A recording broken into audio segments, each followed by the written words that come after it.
Bonjour tout le monde, alors aujourd'hui je vais vous parler de deux objets de mesure très utiles lors du bricolage, c'est-à-dire on va parler du rapporteur d'angle numérique de chez Parkside qui est garanti 3 ans, qui est fourni avec une pile, résolution au 0,01 degré et le pied à coulisse numérique qui est fourni aussi avec une pile avec une résolution de 0,01 mm. Donc c'est parti, on déballe déjà un et après on passera au deuxième. Alors le voici déballé, le rapporteur. Alors, à l'intérieur il y a une notice, bien sûr en plusieurs langues, et puis aussi beaucoup de pages pour dire pas grand chose. Donc livré dans une boîte plastique assez solide, bien pour être sûr de ne pas l'abîmer, avec deux ouvertures chaque côté pour pas qu'il s'ouvre intempestivement sans qu'on le veuille. Donc voilà, la bête elle est là. Donc il est livré donc avec la pile. Donc vous avez un écran digital, un écran de verrouillage pour garder votre angle, et il est gradué. Voilà, vous pouvez voir là, juste comme j'ai ouvert là, je suis déjà à 14 degrés 60. Il se met en route automatiquement dès que vous l'ouvrez. Donc on voit que là je me suis bien mis pile poil les zéros face au zéro. Il me dit que je suis à 0,1 degré, il suffit de vous appuyer sur le point 0 et il se recalibre. Donc vous pouvez vous en servir comme une simple règle, qui ira jusqu'à 7. Et puis est-ce que ça c'est pas des centimètres. Et puis ici aussi, de l'autre côté, bon, c'est pas grand chose, c'est lisse. Voilà, donc c'est bien remis à 0 automatiquement. Donc vous l'ouvrez, vous voulez savoir par exemple l'angle de cette caisse, vous l'ouvrez, donc normalement elle est à 90 degrés. On l'ouvre, hop, hop, 92, 91.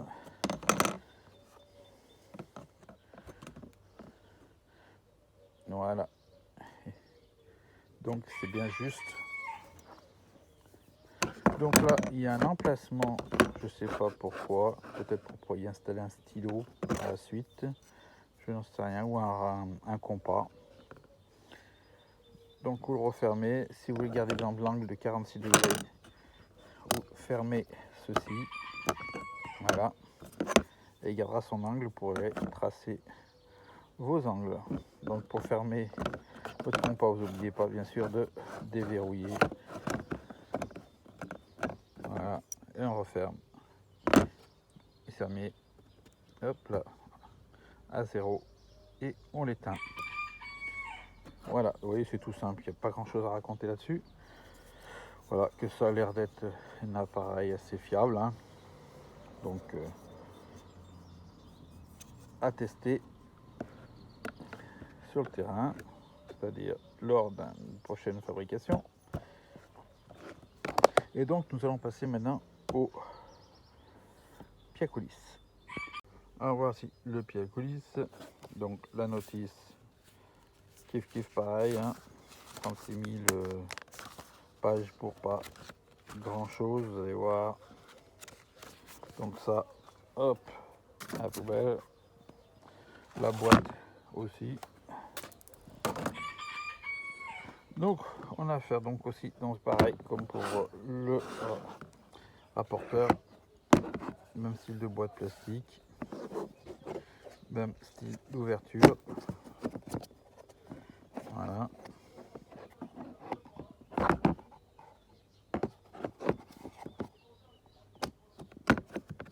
Tac, voilà la babette. Donc là vous avez pour passer de inch à millimètre. Après, vous avez le on-off, remise à 0. Ici, vous avez le compartiment pile. Ici, vous avez la molette pour faire reculer ou avancer le pied à coulisse. Donc là, quand vous l'ouvrez, ça c'est pour prendre les diamètres extérieurs et ici pour prendre les diamètres intérieurs. Tout au fond, vous allez avoir une tige en reculant qui va s'ouvrir, qui elle va vous donner en fait les profondeurs. Si au fond d'un petit trou, vous pouvez savoir de combien il est profond le petit trou pour pouvoir rentrer une vis pas trop longue, vous êtes sûr que votre vis va serrer votre élément. Et bien vous avez une tige qui va sortir, comme vous pouvez voir, hop, voilà, ça va vous donner votre profondeur. C'est une cale de mesure. Donc, nous allons l'allumer. On voit qu'il est gradué. Alors ça peut vous servir parce que vous n'avez plus de piles sur, entre autres sur le pied à coulisse. Sinon, dès que vous le reculez, il se met en route sans appuyer sur on-off. Voyez. Alors pour voir à peu près si vous êtes à peu près bon, vous regardez la graduation. Regardez si ça correspond à peu près à ce qui est marqué. Si on est à 0, on est là, vous devez revenir à 0. Voilà, il arrive presque. Là, je ne suis pas calé comme il faut. Voilà. Donc, j'ouvre. J'ai une pièce qui est là. Je veux savoir le diamètre de la pièce d'une 50 centimes d'euros. Paf. Je sais qu'elle fait 24 mm, 27. Et que son épaisseur fait de 39. Voilà. Donc, c'est une très bonne machine. Or, moi, le mien, je pense qu'il doit avoir un défaut. Je pense pas que ça devienne vraiment de l'appareil sur tous les autres appareils. Mais bon, on peut dire que moi, j'ai peut-être pas une chance. Vous voyez, imaginez que je l'avance et que je veux le remettre à 0. J'appuie sur le bouton 0. Ben, il ne veut pas se remettre à 0. Il devrait se remettre à 0. Et ça ne marche pas. Alors, on-off, ça marche. Normalement.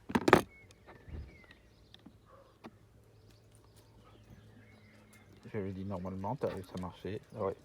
Il doit y avoir un problème de contact. Bon, je vais regarder ça.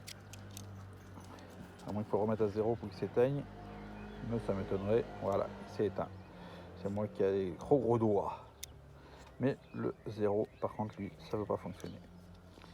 Bon, c'est pas grave. Du moment qu'il s'allume, qu'il soit juste dans les mesures, pour moi, c'est ce qui compte. Ah oui, et puis je ne vous ai pas parlé de cette petite molette. C'est-à-dire que si vous voulez garder sans que ça bouge, pour pouvoir déplacer ailleurs, pour pouvoir comparer avec ce que vous avez mesuré, si ça rentre par rapport au diamètre, vous avez cette petite molette que vous serrez et ça vous bloque votre pied à coulisse, ne peut plus aller à droite et à gauche. Après, petit aussi bémol, c'est que bon, ça c'est rien, vous voyez comme elle bouge la molette là, il y a un petit jeu. Alors l'idéal ce serait de pouvoir gagner un peu de jeu pour qu'elle vienne vraiment plaquer sur la règle, parce que si on appuie, bah bien sûr ça recule, et si on fait juste rouler, ça patine dans la semoule. On peut entendre. Il faut vraiment appuyer pour que ça avance et que ça recule. Mais bon, ça c'est pas grave, c'est vraiment chercher la petite bête. Voilà. Avec mes gros doigts. Voilà.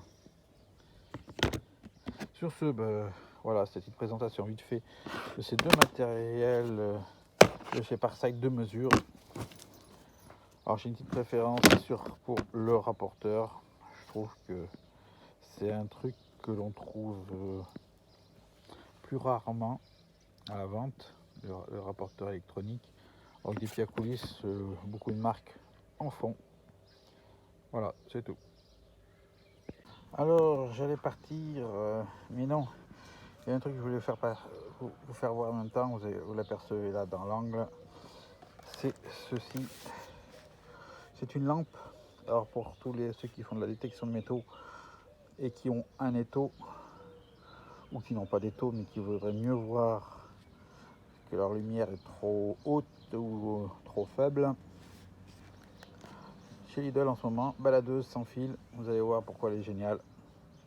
On voit déjà ici des exemples. Tout simplement, alors déjà au revoir les piles, un chargeur monté sur USB, donc se charge sur un ordinateur, se charge sur ce que vous voulez, votre chargeur de téléphone. Bon, le chargeur n'est pas fourni, hein. C'est fourni comme c'est là. Et vous avez donc cette lampe de chez Parside avec ici 3 LED qui vous donnent en fait le reste de batterie qui vous reste dans la lampe. Ici vous avez donc les contacteurs, un crochet pour la suspendre, un aimant pour la coller. Voilà, et ce qui est génial, voilà, c'est que vous la dépliez comme vous voulez, soit droite, soit pour notre cas, pour le nettoyage des monnaies, c'est-à-dire en version équerre, vous la placez là, comme ça. Alors, ça, c'est un étau de nettoyage de ma fabrication, donc celui-là, il part des deux mains. Alors, je sais pas si Guillaume, tu regardes ma chaîne là, mais c'est le tien qui va partir. Alors, je le mets dans la boîte. Donc, j'en profite pour faire la présentation avec. Je le pose par exemple sous ma lampe. Et pour travailler au clair, je n'ai plus qu'à mettre la lumière. Donc j'ai mis une plaque de fer, mais bien sûr c'est pour que ça tienne. Et vous pouvez travailler sur votre monnaie tranquille. Voilà. Donc pour ceux qui seraient intéressés aussi par mon étau, j'en profite, hein, tant qu'à faire. On dessert l'étau.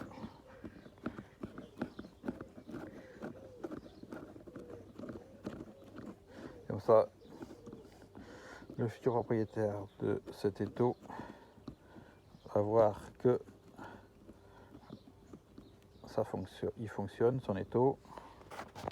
Tac, on prend la monnaie, on va prendre la 50 centimes de tout à l'heure et on serre, mais on ne serre pas comme un malade. Dès qu'on sent que la mâchoire elle avance plus, on s'arrête, ça sert à rien, sinon c'est un risque de faire ressortir l'insert qui est ici si on force trop. Et ça, je peux rien pour vous, à part que vous le répariez après vous-même. Donc voyez, vous pouvez nettoyer votre monnaie, patata, c'est éclairé. Donc vous appuyez une autre fois si vous voyez que c'est trop fort, l'intensité est plus basse. Et si vous appuyez encore une fois, c'est de la lumière en façade. Voilà. Voilà, c'est une petite présentation vite fait de cette lampe qui peut vous servir à multi-façons dans les vies de tous les jours, mais aussi dans ce style de réalisation, voilà, de nettoyage de monnaie, je sais pas, pour les couturières ou les couturiers, parce qu'il y a aussi des hommes qui font de la couture. Et ben pour faire passer le fil dans l'aiguille, voilà, dans beaucoup de choses, c'est inimaginable. Voilà, donc que dire de plus, rien de plus. Je vais juste finir donc avec l'histoire du support. On la dégrafe, je fais voir l'intensité, c'est quand même assez puissante, hein. De LED, là une grande LED, on la plie et on la met quand on a fini en charge. Voilà, il n'y aura plus qu'à la prendre pour s'en servir. Sur ce, je vous dis à plus, en espérant que ces 3 petits objets vous auront plu. Et puis je vous dis à la prochaine pour une nouvelle présentation ou un prochain bricolage. À voir. Ciao.